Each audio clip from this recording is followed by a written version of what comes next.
Today is June 30th, 2020. Um, and my name is Joshua Lopez, and I'm interviewing Ceci Ramos-Dayer Walker for the Voces Oral History Center at the University of Texas at Austin. Please know, Mrs. Ramos-Dayer Walker, that this interview will be placed in the Nettie Lee Benson Latin American Collection at the UT Austin Library. If there is anything you do not wish to answer or talk about, I will honor your wishes. Also, if there is something you want to talk about, please bring it up and we'll talk about it. Because we are not conducting this interview in person, I need to record you consenting. So I'll ask you a series of 5 questions. Please say, yes, I agree, or no, I do not agree after each one. There are 2 questions we need to make sure you agree to before we go on. Voces wishes to archive your interview along with any other photographs and other documentation at the Benson Library at UT Austin. We will retain copyright of the interview and any other materials you donate to Voces. Do you give Voces consent to archive your interview and your materials at the Benson Library? Yes, I agree. Do you grant Voces copyright over the interview and any material you provide? Yes, I agree. Do you agree to allow us to post this interview on the internet where it may be viewed by people around the world? Yes, I agree. We have many questions in a pre-interview form that we have already filled out. We use that information from the pre-interview form to help in research. The entire form is kept in a secure Voces server. Before we send it to the Benson, we would have stripped out any contact information for yourself or family members. So that will not be part of your public file. Your public file will only be accessible at the Benson Library. Do you wish for us to share the rest of your interview in your public file available to researchers at the Benson Library? Yes, I agree. On occasion, Voces receives requests from journalists who wish to contact our interview subjects. We only deal with legitimate news outlets. Do you give consent for us to share your phone number or your email with journalists? Yes, I agree.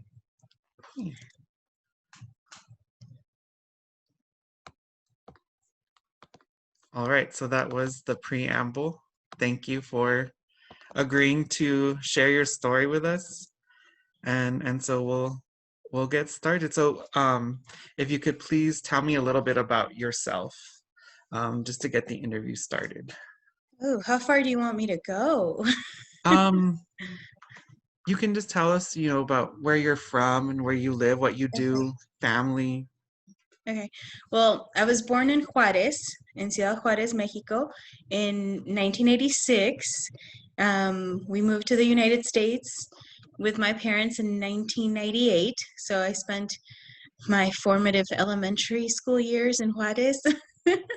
And then we moved to El Paso, which may not seem like it's very far, but culturally was very, very different from what we were used to growing up.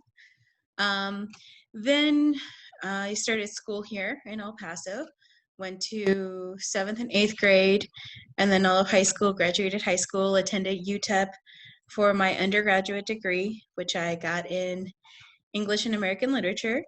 And for my master's degree, which I also got in English and American Literature, then I met my now husband when we were doing our master's program studies. And we decided to move to Louisiana, to Baton Rouge, to be precise, where he studied library and information science, and I studied culinary arts. So then we came back to El Paso because anybody that's from El Paso knows you never really leave El Paso. And family's here, so we wanted to come back. And I started working for El Paso Community College. My first semester there, I was adjunct teaching in the English department. And then I got hired full-time as the lab assistant coordinator for the writing center at the Rio Grande campus. So I've been there for about 5.5 years now. So, could you describe kind of a day in your life before COVID-19? Yes. So I would wake up, get ready, go to work.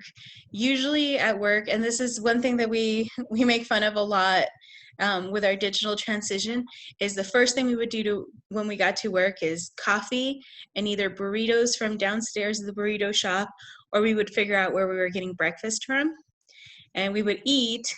And as we're eating, we would talk about our day and everything with all the tutors.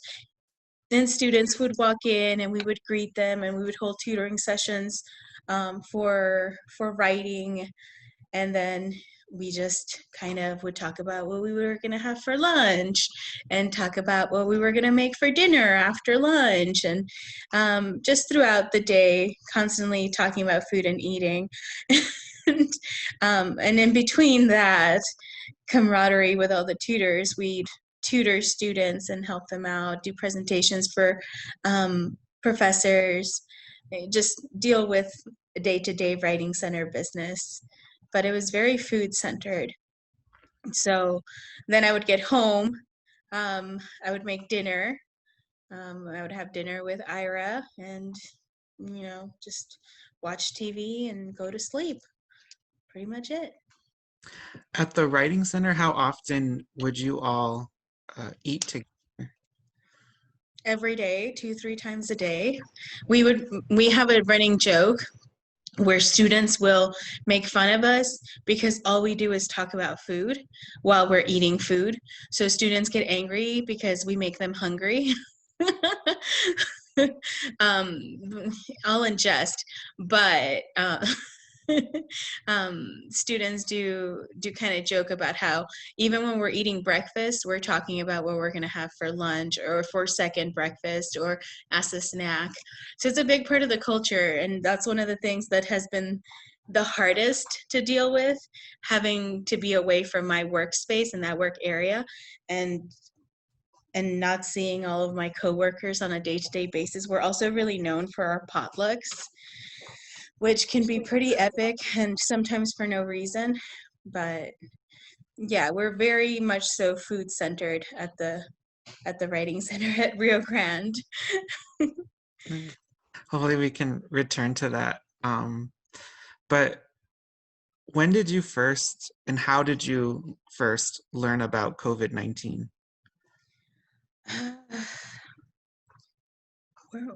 I think we were getting ready to go on a hunting trip, as you can tell from behind me.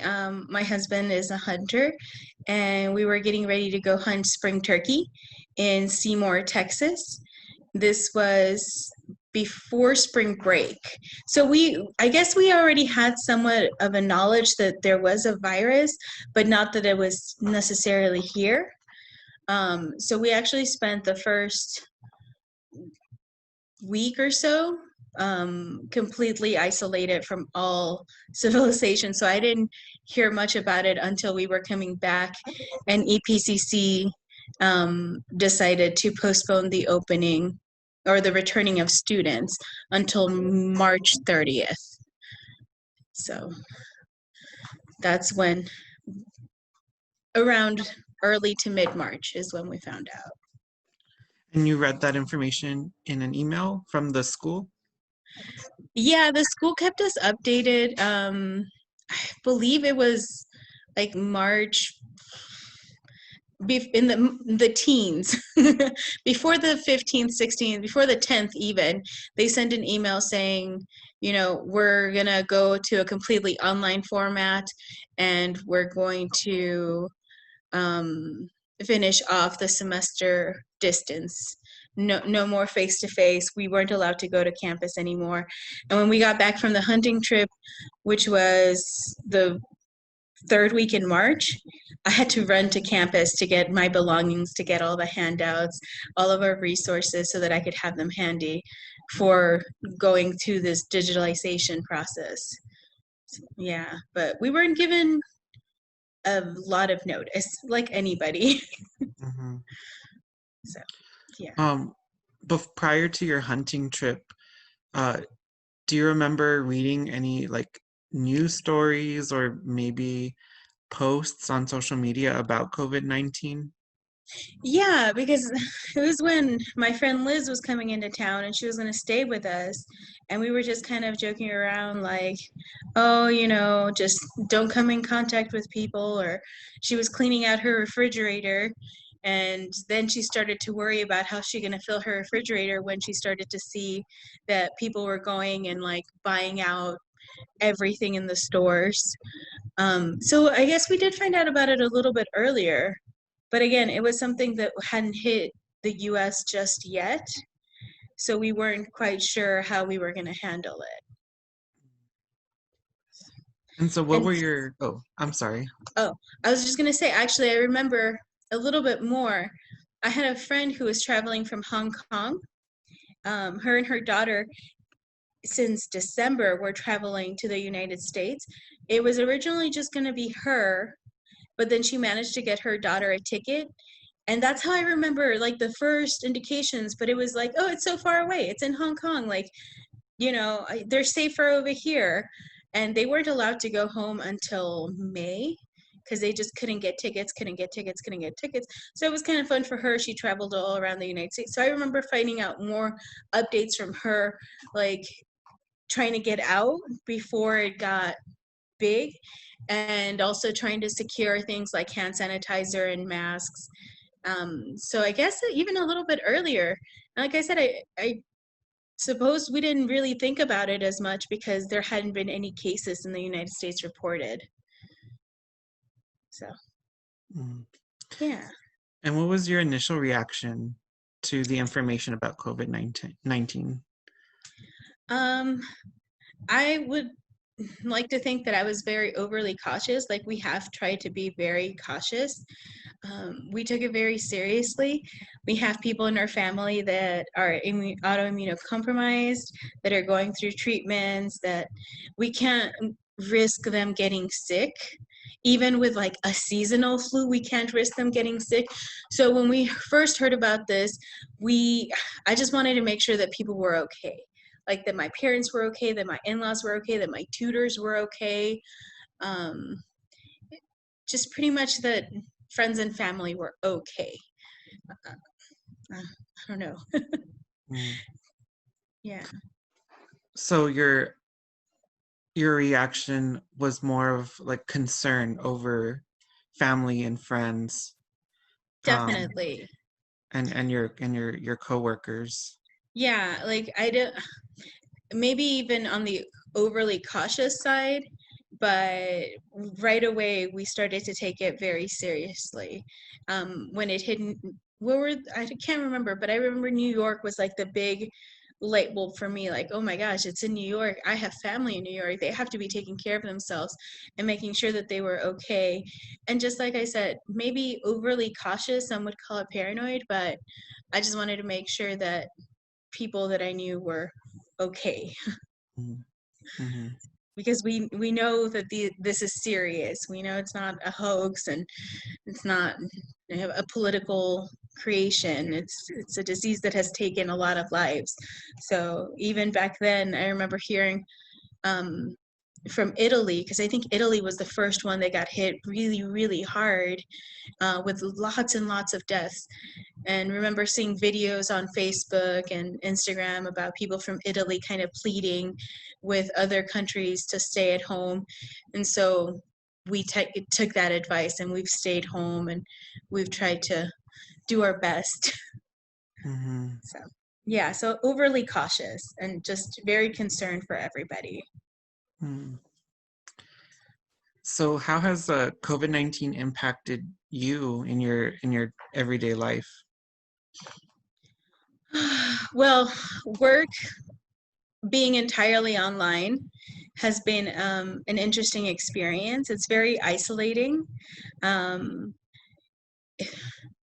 the first half or the rest of the spring semester what we did was Vince would send us emails and we would revise their paper and like give them advice and then send it back. So we were really missing that interaction phase because as tutors, we're very social creatures and we like to interact with not just one another, but with all of our students. So that was very difficult at first. Then when the semester was over and we decided to switch to a different platform, that's a little bit more interactive, that helped out a lot because now it also gave us a better sense of routine.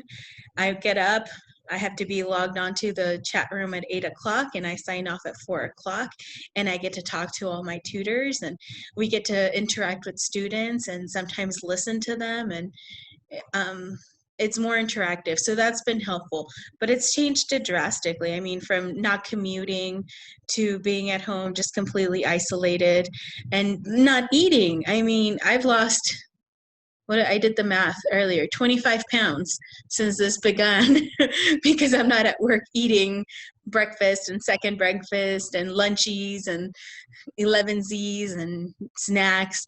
So it's been very, very different. Luckily, Ira and I are both kind of hermity by nature. So we enjoy the time that we've gotten to spend together. In several locations, I think 2 or 3 times it has driven us a little bit like, okay, you need to go to the other room because I need my space now, but it's nothing bad.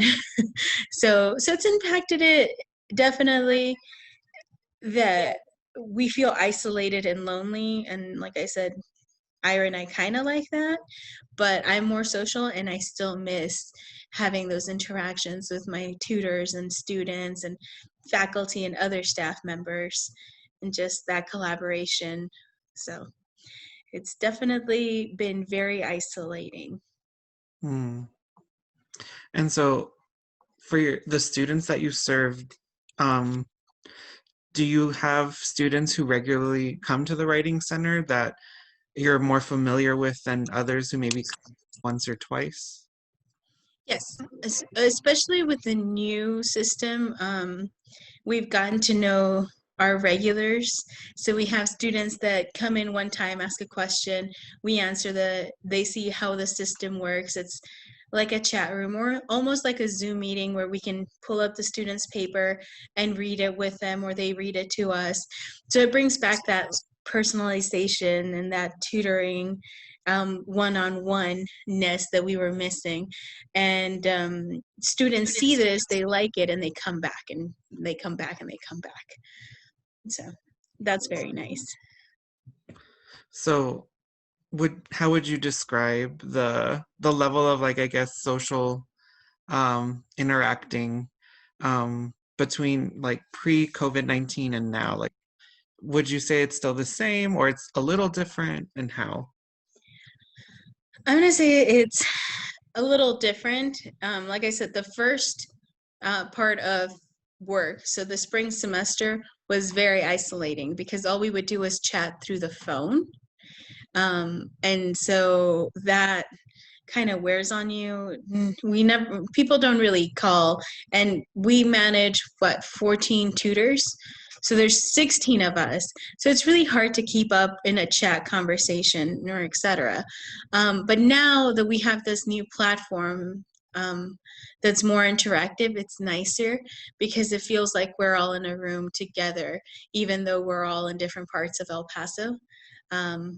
It just feels like we're more together, and we'll talk about what are you having for breakfast, who's doing this, who did what this weekend, and what did you eat, and what are you going to eat.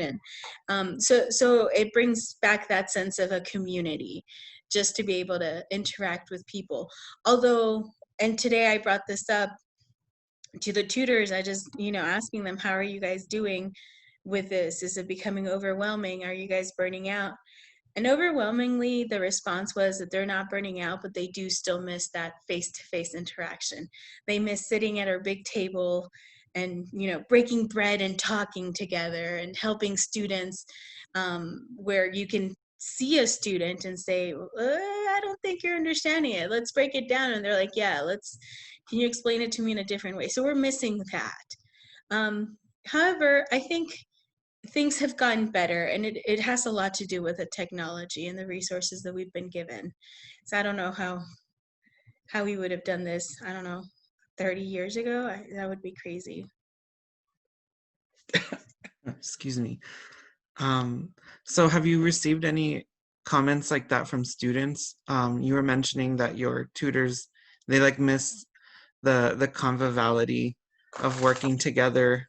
Have you heard anything similar from students or something along those lines from students?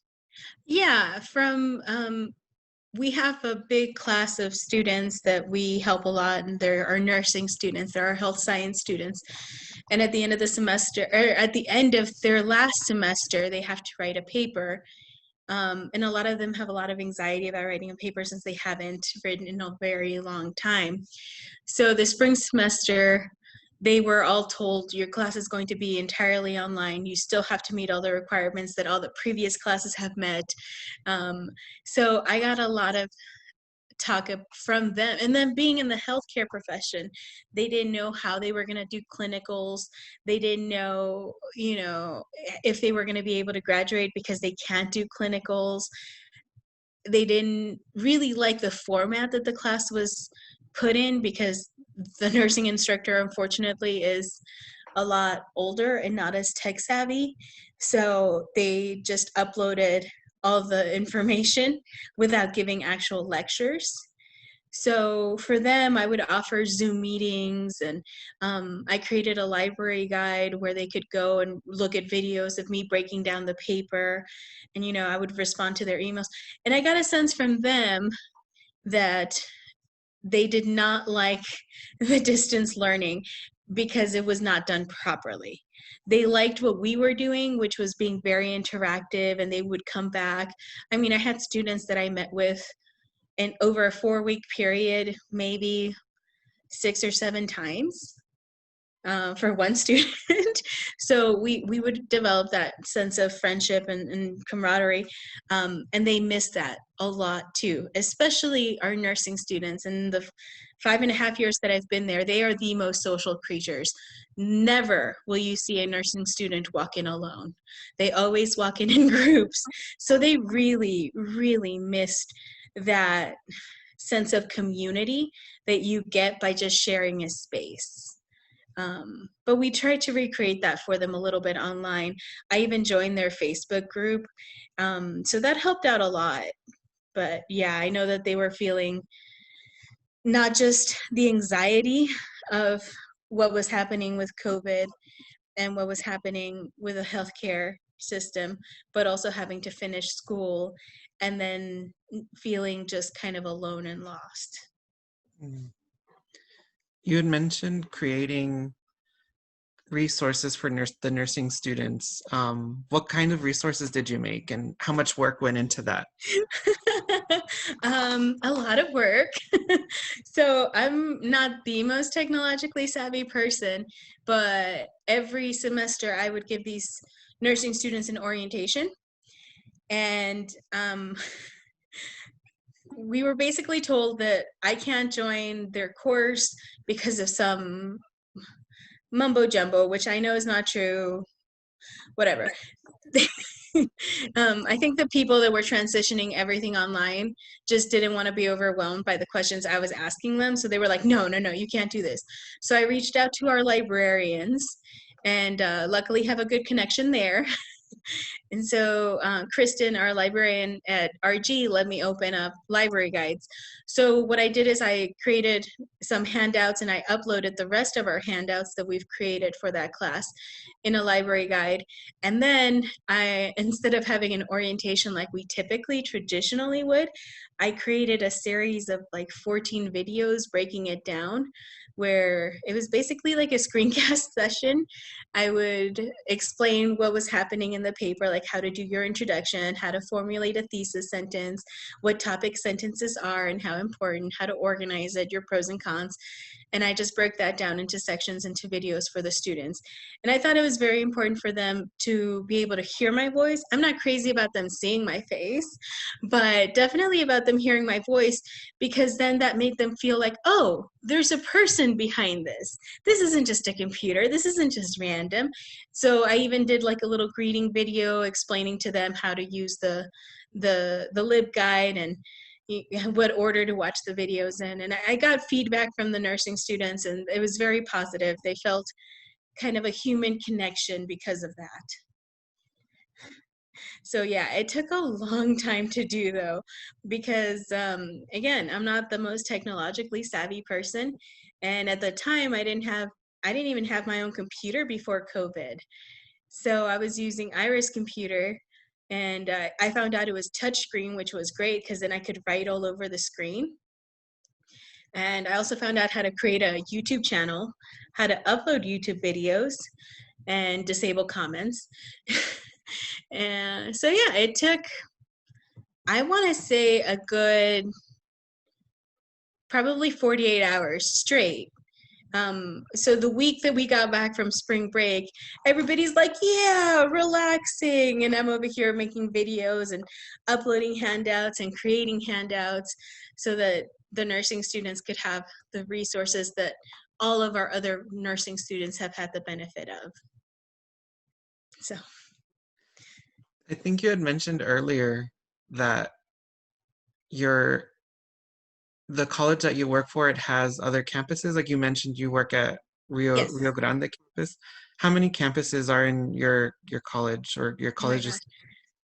Well, Paso Community College has 5 campuses, I think, right? Rio Grande is the oldest, and we're centrally located right smack in the middle of town.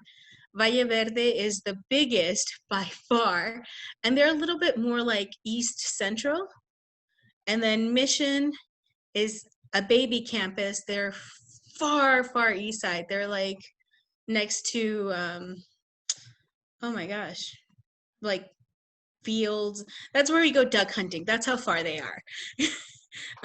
Trans Mountain is more northeast, and it also serves a lot more military. And then there's Northwest, which is on the west side, which is right next to Canutillo High School. So they have a lot of younger, kind of more traditional students. But our campus is the oldest, the most centrally located. And we also have healthcare is in our campus, and we have a lot of non-traditional students, a lot of older students. They go back to get a nursing degree and whatnot. So yeah, but there's 5 campuses, I believe. And is there a writing center at each of these other campuses? Yes. All the writing centers kind of vary in size. I know Rio Grande and Valle Verde have the bigger writing centers with staffs of 10, 11 people or more. Mission has a smaller writing center. Trans Mountain is pretty decently sized, and they just got a new room, so that's very good. And Northwest is our baby writing center, because I think Northwest is the newest campus, but they only have 3 tutors. So they don't even have the ability really to stay open 8 to 5 like most of us do. You know what? I'm getting a phone call. Okay. Can we pause? Yes, let me. Okay, hold on.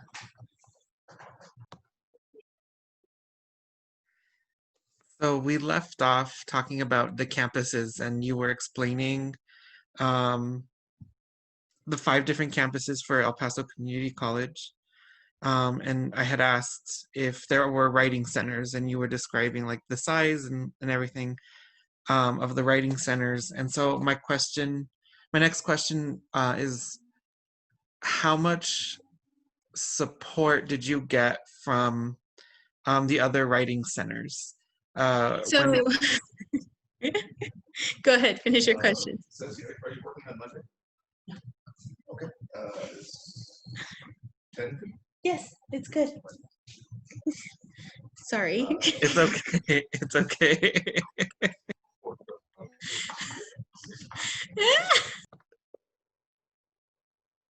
So, did you get a lot of support from the other writing centers when making these electronic resources for the nursing students? Oh no, No. None of the other writing centers really deal with the healthcare students, so they don't know. We've had a relationship with with a nursing faculty member for over 15 years, and in the last 5.5 years, I've taken over that, maintaining that relationship with the instructor, Lily. And so we know what she's looking for, what she wants in the paper, and then it was also kind of interesting. She has a daughter that's my age, very, very smart lady, but she's not the most tech savvy.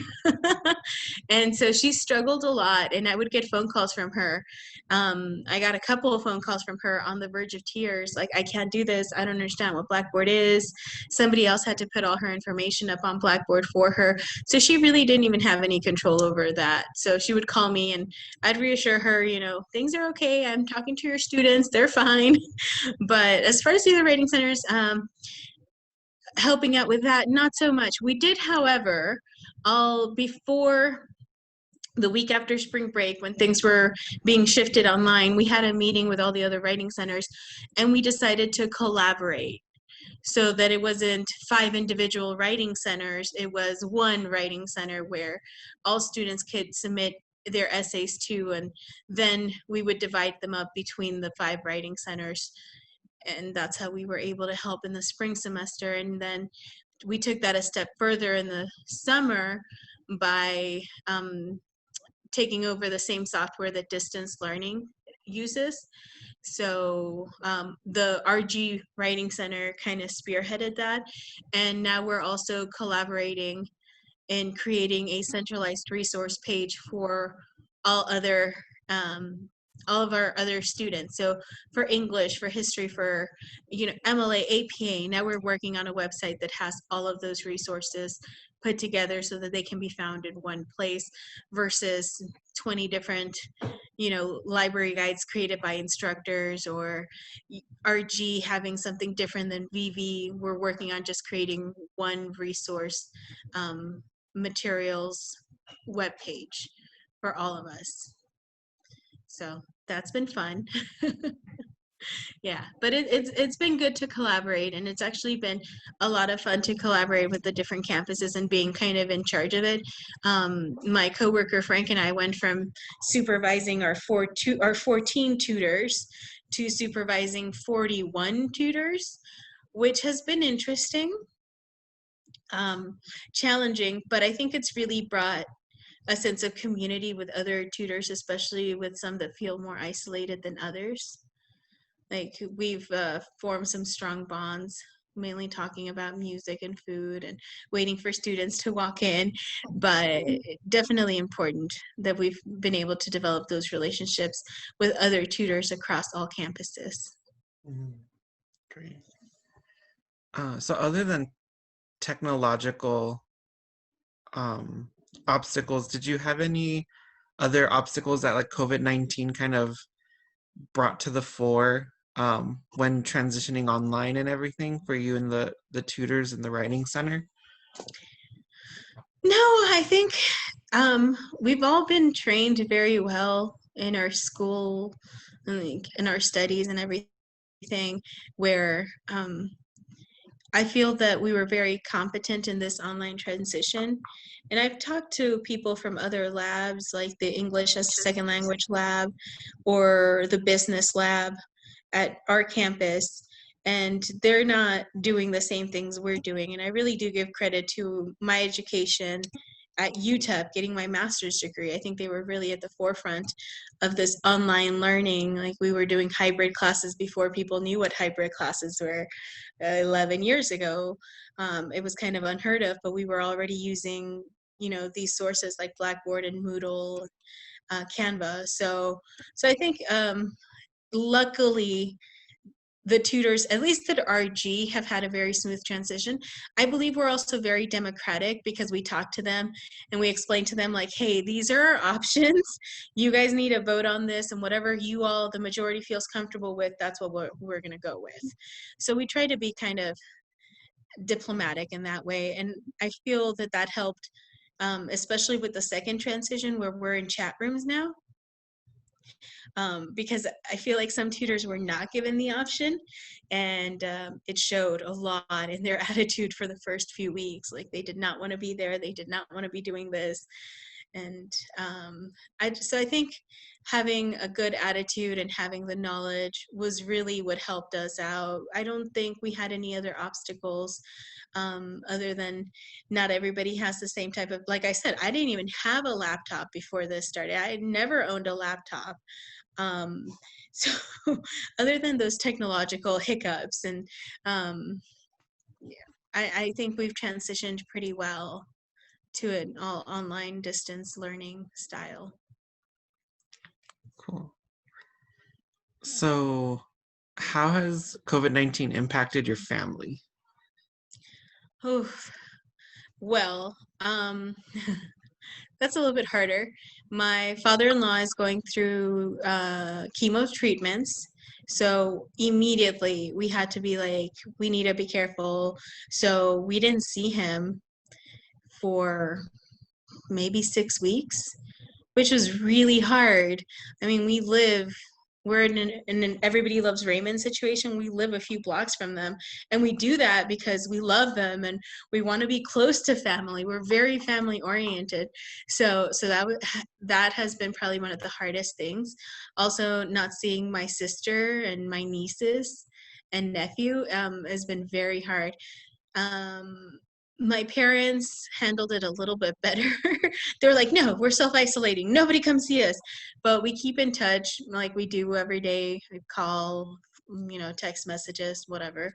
But it's been hard, especially because, and now it's not set in stone, although it kind of is, but my sister may be moving to South Korea because her husband's in the military and he's stationed to report there on September 10th. So it's been really hard knowing that we're missing out on all this quality time because we don't want to risk them getting sick or us getting sick.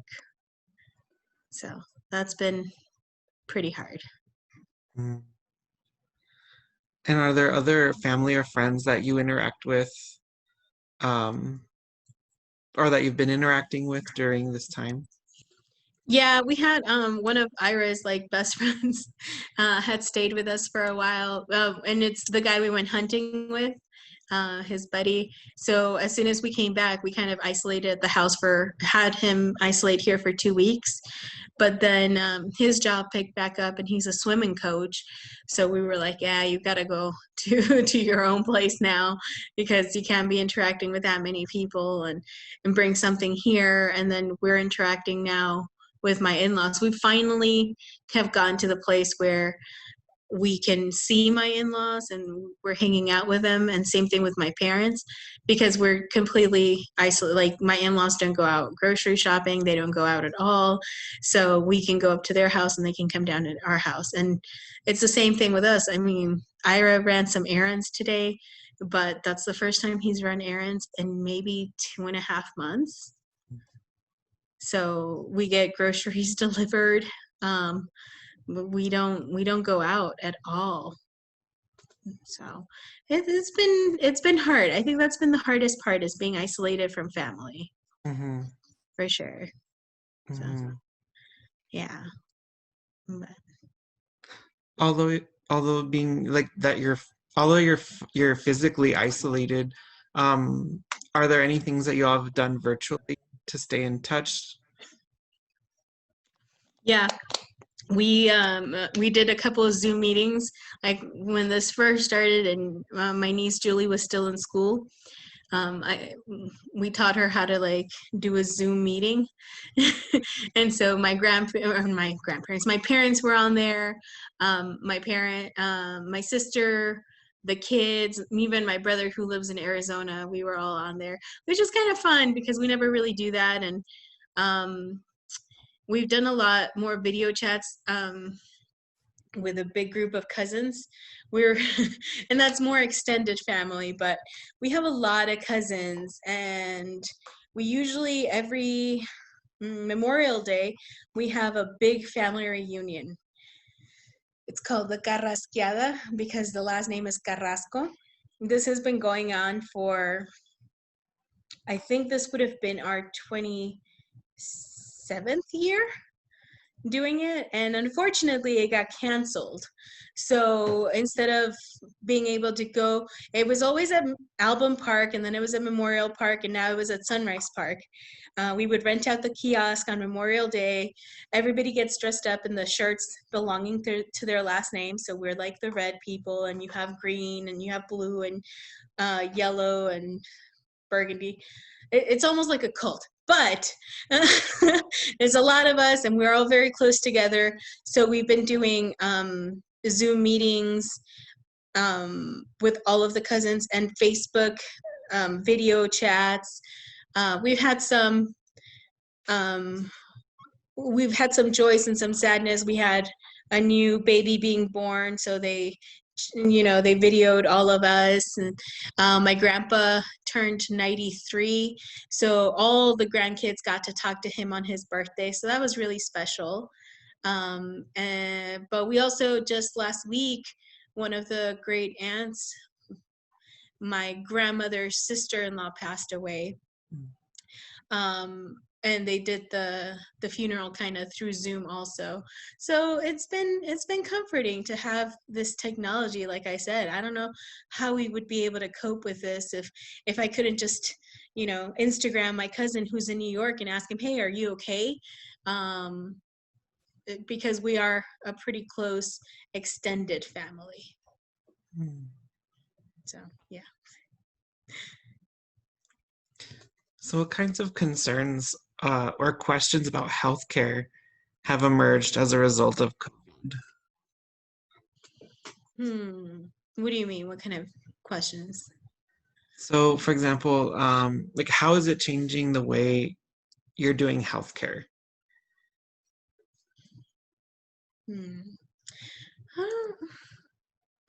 an interesting question. I don't know if it's changing the way we do healthcare, other than we have to keep up with it. Does that make sense? Yeah. Like we've done our doctor's appointments, like our annual doctor appointment, to keep our primary care physician. And that was really interesting because we showed up and she luckily saw Ira and I at the same time, but we were wearing masks and had gloves on. And it's just really interesting to see how that healthcare is changing. And now that I'm having to go do every couple of weeks to a doctor and then do blood work and all that stuff, it's very eye-opening how dangerous, health professionals have it. But I don't think we're doing anything particularly different. I don't know. Does that answer the question? I think it does, and I think maybe another aspect of it, if you have an answer, how has COVID-19 impacted or challenged mental health also? Like, for example, I've seen articles where, people are anxious or feeling lonely.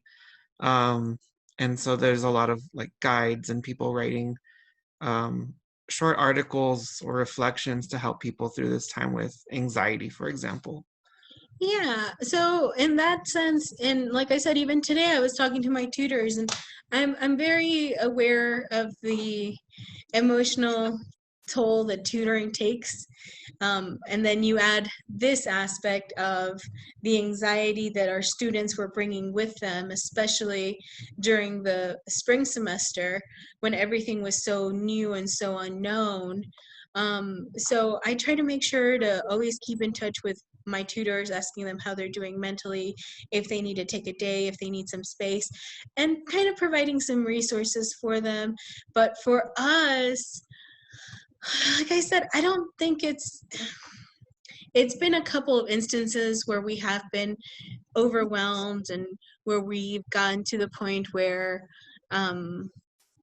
we needed to talk, Ira and I needed to talk about what we're feeling and how we're feeling and the anxiety. But for the most part, we're very lucky that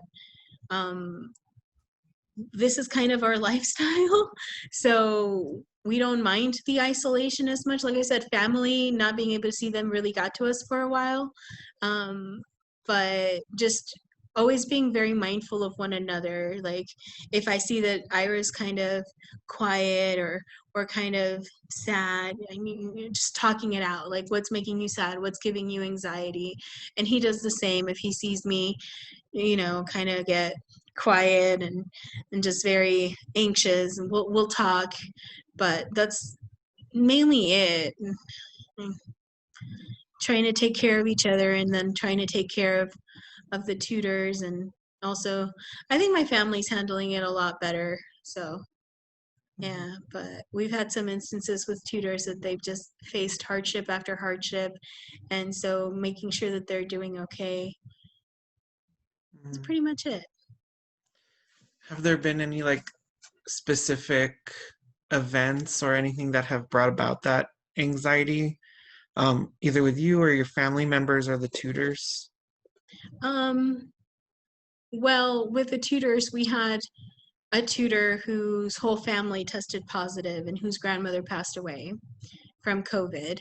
So that was very impactful for all of us. And it's a very beloved tutor. So just trying to make sure that they were okay. That was big. And then we had another tutor who, almost to the day of her father's passing, her dog of 10 years passed. So it's been like, holy moly, like these people just cannot catch a break. And so I think that those moments really brought on a lot of anxiety. Another moment for me that brought on a tremendous amount of anxiety was we were told we had to cut hours for our tutors. And so having to make 14 phone calls telling them like, hey, I'm sorry, we're going to have to cut hours. And we had to let go of a few tutors. So that day, I mean, I was a blubbering mess for the rest of that day and even into the next day. And yeah, but we have that support network with the tutors and with Ira and with my family, where we're always checking in on each other and reminding each other, you're not alone, we love you, we're here for you. And we've gone as far as to send, like tacograms to people and groceries, things like that, just to remind them we're here, even though we're alone right now, we're still here. So we've been trying, but yeah, there have been some really hard and anxiety filled moments for sure. It sounds like when you say extended family, when you were talking about your cousins, well, I should ask it as a question. Do you feel like your tutoring staff is also in some way extended family? Oh, most definitely. Oh, most definitely. Yeah. Yeah. And it's very interesting because even after, and in the 5 years I've worked there, even tutors that have left, that we still keep in touch. I still reach out. I still like, hey, how are you doing? Are you okay with this? Because it is a family, definitely.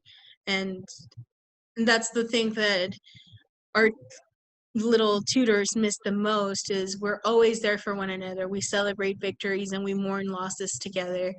And being physically apart is kind of wearing on all of us because we're so used to being there, physically there. So we try to take it an extra step and make sure that we know that we're there for each other. Group text messages with all the girls or whatnot. But yeah, definitely extended family. That's very nice. That's very incredible, I think. And it makes me wonder if you had mentioned, I think you had noted that you had worked there for about 5 years now. Yeah. Do you know if the writing center or even the other writing centers, if they've ever had an environment like that before? I don't know. I know there was other writing centers that had some issues before, and just other student resource centers. that had issues. And um, I've also, I won't say stolen people from other centers, but it's worked out where they came to work for us. And we do always get told that it's very different because it's a family, it's not just work. And I think part of it is we care about each other, and part of that caring is, what did you eat today? How are you doing? What can we do for you? So it's very different, but I think we're pretty unique. And I've been told one of our tutors is a retired journalist who used to work for the El Paso Times. He worked at many different colleges and for different newspapers throughout his life. And he says he's never encountered a workplace quite like ours.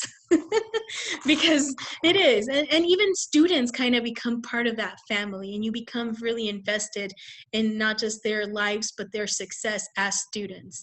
So it's a very interesting environment for sure. Very caring.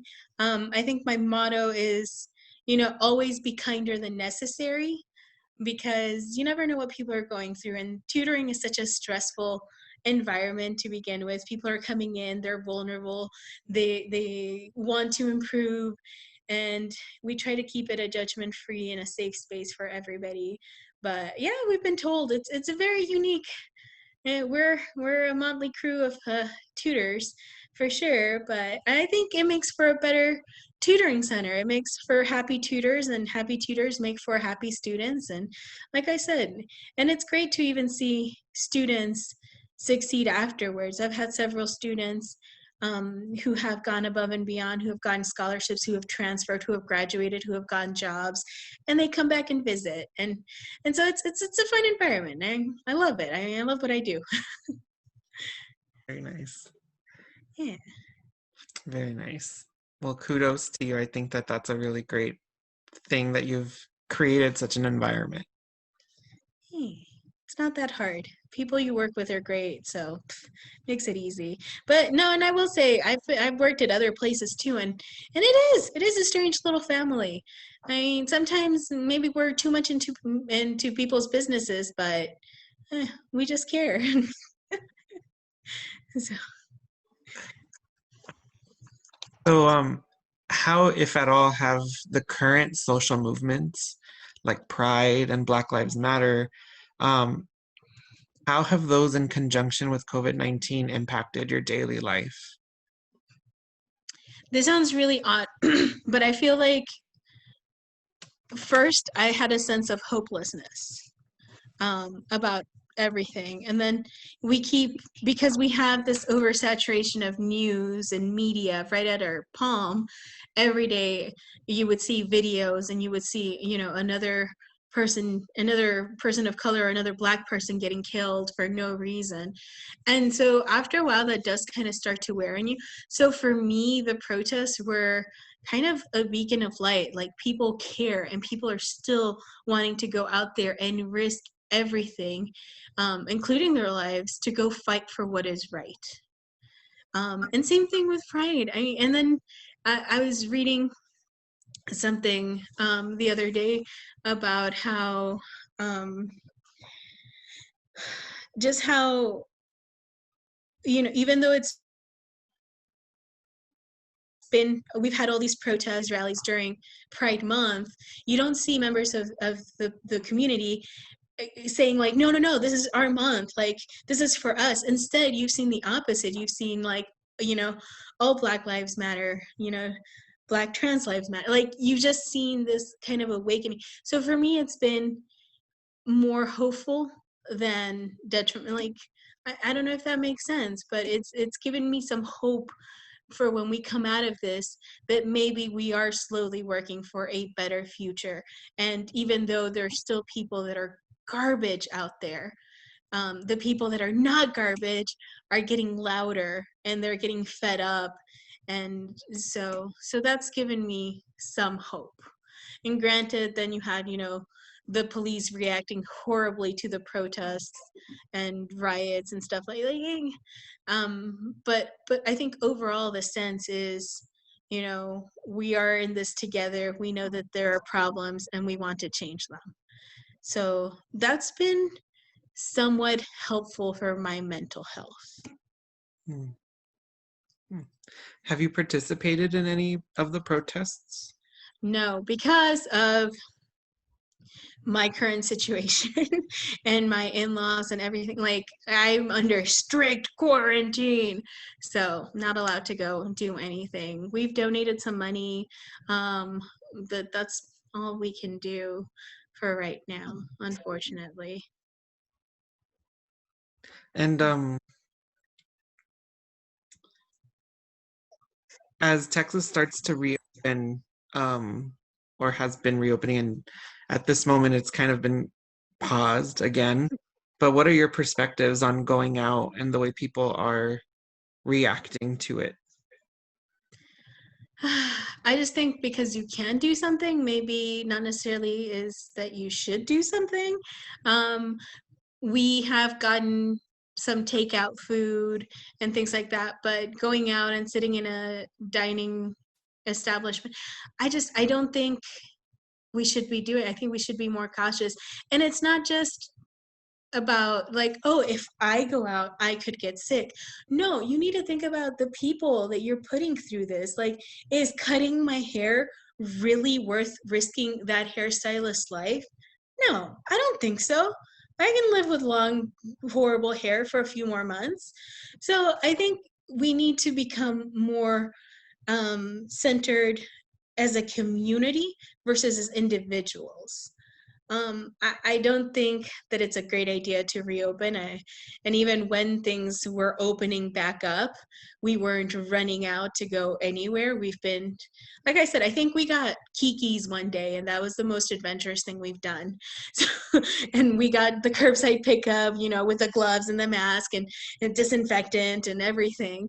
But then we thought about it and we're like, well, is it worth the risk of the employees also? Why are we, I understand that we're giving money to establishments that are going through a hard time, but also, are they taking care of their employees? Are they making sure that they're safe? If not, we really have to reevaluate everything. But I don't think it's the correct attitude. I think we need, as Texans, to take on more of a responsibility for our community and for our neighbors, not just ourselves. And, yeah, maybe I can't go on a hike and maybe I can't go eat or get my hair cut. But if that saves one person, for me, it's completely worth it. That's nice, especially because you were just talking about how much you enjoyed seeing like Pride and Black Lives Matter collaborating rather than like fighting with each other for space and attention. And so I was wondering, do you feel like this moment you're seeing overlaps between COVID-19 and all these social movements?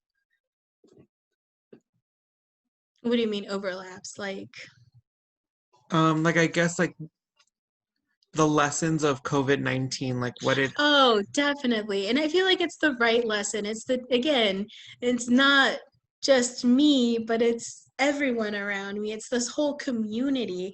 And I feel that the people that are going out there and protesting, they're not doing it in a selfish way. They're saying, like, I know I'm putting myself at risk, but this is very important and this is what I stand up for and I'm going to do it. And so I think it is bringing people together and seeing, like, again, that's why I got that sense of hopefulness. Even in our little town of El Paso, we had some protests, and that's kind of unheard of. But I just think that we are learning some people are learning some good lessons about community.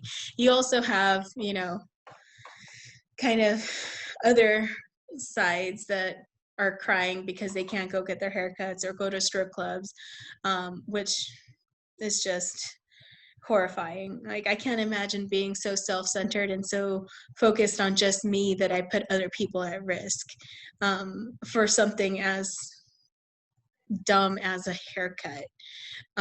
So I think overall, we are learning that we are more of a community than what we think we are, and that it's not so much the differences, but it's what we have in common that's going to bring us together. And we have a lot more in common, regardless of your background or who you are or who you love or what you look like. We have way more in common than we do not.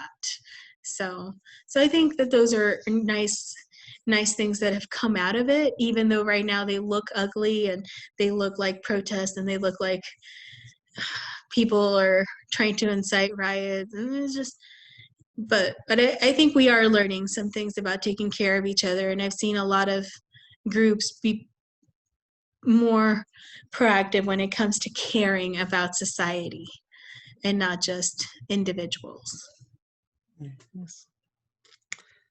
So is there anything that you'd like to share with me that I haven't asked about? Any of your experiences with COVID-19? I don't know. It's been really crazy. Like I mentioned, it's been a roller coaster, and it's been exciting and it's been scary, and just wondering what the future is going to look like. It's especially scary right now, but but yeah, no, I don't know. I don't think I can think of much other than our experiences is well, at least for Ira and I, who'd been trying to be parents for a few years, and now it's happening during this. That's been very interesting. Very, very interesting to go to doctor's offices and have your mask on and have everything disinfected, and kind of scary. Like, what's the future going to hold? What are we going to be able to do? So yeah, but I think that's pretty much it. But overall, I think I'm very blessed and very privileged that I have a very outstanding support network of family, friends, coworkers, and that's kept me sane and happy. So yeah, I think that's it. I think, yeah. Well, thank you. Thank you for the interview today. I think you did fantastic. Sorry for the few hiccups. It's But okay.